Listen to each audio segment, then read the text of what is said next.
Salut les amis, j'espère que vous allez bien, on se retrouve pour une nouvelle vidéo sur Dragon Ball et aujourd'hui on va parler de l'arc Granola, plus précisément du personnage de Granola, le céréalien de cet arc, celui qui veut obtenir sa vengeance auprès des Saiyans, de Goku et Vegeta, et par biais du tyran Freezer, celui qui a donné l'ordre aux Saiyans d'anéantir son peuple, lui qui a fait le vœu avec le dragon des céréaliens d'obtenir la puissance absolue et de devenir le plus puissant de l'univers. On a eu une interview assez intéressante de la part de Toyotaro du site Dragon Ball officiel que vous pouvez obtenir sur Android et iPhone en application, qui donne des petites précisions sur le personnage de Beerus par rapport à Goku et Vegeta, mais aussi les étapes pour Goku et Vegeta qui sont encore à gravir. Bon, déjà la chose qu'on peut préciser, c'est que actuellement dans l'arc Granola, on n'est pas encore dans le climax de l'arc, on est tout simplement dans la surenchère, dans la précision, dans l'adaptation et surtout la neutralité que Goku et Vegeta pourraient avoir de base pour le personnage de Granola, en essayant de le raisonner, mais eh bien tout va s'accentuer dans les chapitres qui vont arriver avec un Granola qui va peut-être prendre des décisions encore plus surprenante et surtout nous révéler réellement sa puissance, puisque par le biais du combat Goku Ultra Instinct versus Granola, on a pu voir que Granola était supérieur à Goku, et pour cela, eh bien, il a été supérieur même pas à 100% de ses capacités, puisque celui-ci avait fait une réminiscence de lui-même, c'est-à-dire un espèce de clone qui combattait Goku et il était à peine à 50% de ses capacités, voire même inférieur à cela. Et c'est là où ça va être intéressant, puisque le combat Granola versus Vegeta, avec ce Vegeta qui nous propose cette nouvelle forme, cette nouvelle transformation dans le dernier chapitre, qu'on va voir en action dans le prochain chapitre, eh bien donnera des précisions sur la réelle puissance de Granola, qui sera obligé eh bien, de montrer un peu plus de lui-même et peut-être eh bien, de faire échouer Vegeta avec cette nouvelle transformation qui ne maîtrise pas à 100% encore. Car même si je suis fan de Vegeta et que j'ai hâte de voir cette nouvelle transformation en action, eh bien on n'est pas à l'abri que Vegeta échoue face à Granola, dans la simple raison que on a un Goku qui s'entraîne à l'Ultra Instinct depuis un certain moment maintenant, et malgré cet entraînement massif qu'il fait, eh bien il n'a pas réussi à contrer Granola qui a été supérieur en termes de tactique et en termes de combat. On a un Vegeta qui lui s'entraîne avec Beerus, je dirais pas depuis peu, mais depuis bien moins longtemps que Goku essaye de maîtriser l'Ultra Instinct. Donc de voir un Vegeta qui serait nettement supérieur avec un taux de maîtrise eh bien, qui serait beaucoup plus grand, entre guillemets, malgré le peu d'entraînement qu'il a eu. Certes, ça donnerait à Vegeta un espèce d'esprit honorifique, mais est-ce que ça serait totalement justifié? Je ne pense pas. Donc on n'est pas à l'abri que Vegeta échoue face à Granola, et ce qui pourrait intégrer le personnage de Broly dans l'histoire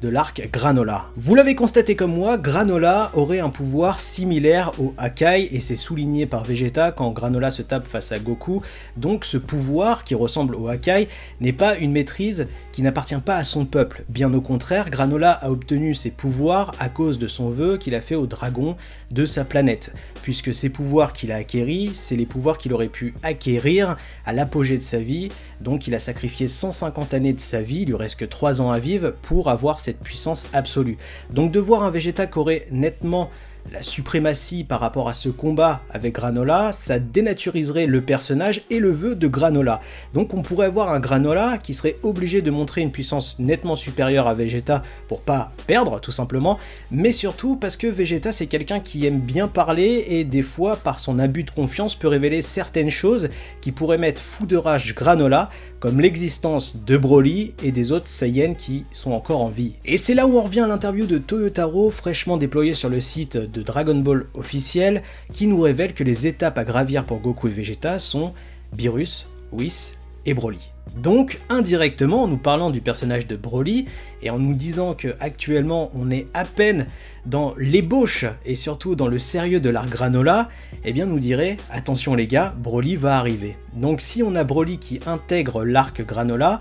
et bah ça pourrait se faire par le biais du combat Goku, Vegeta et Granola, et surtout du combat Vegeta versus Granola, qui pourrait révéler l'existence de d'autres survivants Saiyans, tout comme Broly, son petit frère et leur descendance. Et ma foi, l'intégration du personnage de Broly dans l'arc Granola serait plus qu'intéressante. Pourquoi? Puisque ça pourrait donner une image encore plus négative des Saiyans à Granola. Pourquoi? Puisque vous le savez, quand Broly passe ses étapes de transformation de la forme Ikari jusqu'à la forme Super Saiyan Berserker, eh bien on a un Broly qui ne se contrôle plus et qui est une réelle menace pour l'humanité, et surtout, eh bien, c'est un démon. Donc là, ouais, t'as compris, hein, je fais un petit clin d'œil au premier film, mais ça serait incroyable, puisque eh bien, on aurait un Granola qui serait dans l'obligation de montrer ses réels pouvoirs face à un Broly qui serait une menace supplémentaire, en plus de son ambition de venger son peuple des Saiyans et de détruire Freezer. Mais si cet arc Granola nous propose le combat Broly full power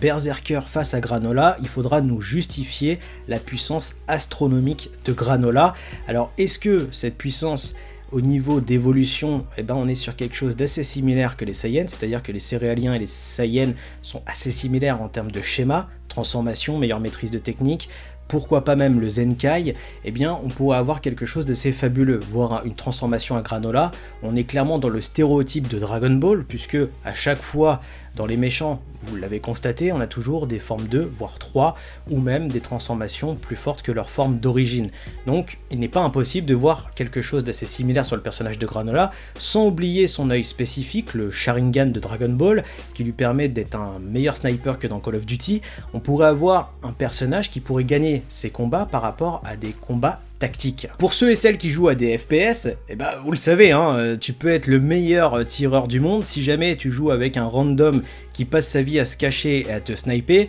ça te fout la rage, mais tu perds. Eh bien, ça serait exactement la même chose pour Granola. On pourrait avoir un Granola qui est tactique ou qui nous révèle une transformation. Sans oublier une chose, Granola est quand même assez épaulé par un personnage mystérieux qu'on n'a pas encore vu l'existence. Est-ce que c'est quelque chose d'artificiel? Est-ce que c'est réellement une personne? Toyotaro nous dit d'attendre qu'on va avoir des révélations sur Automail, donc cette petite voix de femme ou d'homme qui est dans son casque, à voir si ce personnage va faire son apparition et épaulera Granola dans sa quête de vengeance face aux Saiyans et face à Freezer. Donc je vous le dis sincèrement, sur le papier, il n'est pas impossible de voir une transformation du céréalien, le super céréalien Granola face à Goku, Vegeta, Broly, Freezer, etc. À voir s'ils vont raisonner ce personnage face à Freezer, mais surtout on a les haters, donc ces personnages, ce groupe qui ont été rajoutés par Akira Toriyama lui-même dans ce scénario de l'arc Granola. Eux aussi, ils ont une quête bien particulière et qui pourrait bien casser les bonbons à Goku, Vegeta et Granola, et peut-être faire que Granola s'allie à Goku et Vegeta, peut-être temporairement entre guillemets, pour annihiler la menace Freezer et les haters. Vous l'aurez compris, on n'est pas à l'abri de rebondissements dans cet arc Granola. J'adore cet arc, l'écriture est quand même assez bien faite pour l'instant. Sans parler de l'écho qui est fait indirectement à l'arc Baby de Dragon Ball GT, l'arc que je préfère d'ailleurs, puisqu'on a un Tsuful qui voulait se venger des Saiyans, et bah Granola et les Céréaliens, c'est à peu près le même délire, à voir à quel point Granola va obtenir sa vengeance. Est-ce qu'il va réussir à éradiquer Freezer, et on aurait pu Freezer dans DBS, ou est-ce que eh bien, il va se ranger du côté des Saiyans, puisque dans Dragon Ball, vous le savez, hein, les ennemis d'hier sont les amis d'aujourd'hui, à voir la transformation, sa maîtrise, est-ce que Broly va être intégré à l'arc? À vous de me dire toutes vos théories en commentaire, est-ce que vous appréciez réellement cet arc? Mais pour le coup, moi je trouve que c'est l'un des arcs les plus passionnants de Dragon Ball Super pour l'instant qui nous a été proposé dans l'œuvre. N'hésitez pas à liker, à partager, à vous abonner à la chaîne YouTube. Je vous souhaite une bonne journée, une bonne soirée, à très bientôt, tchuss!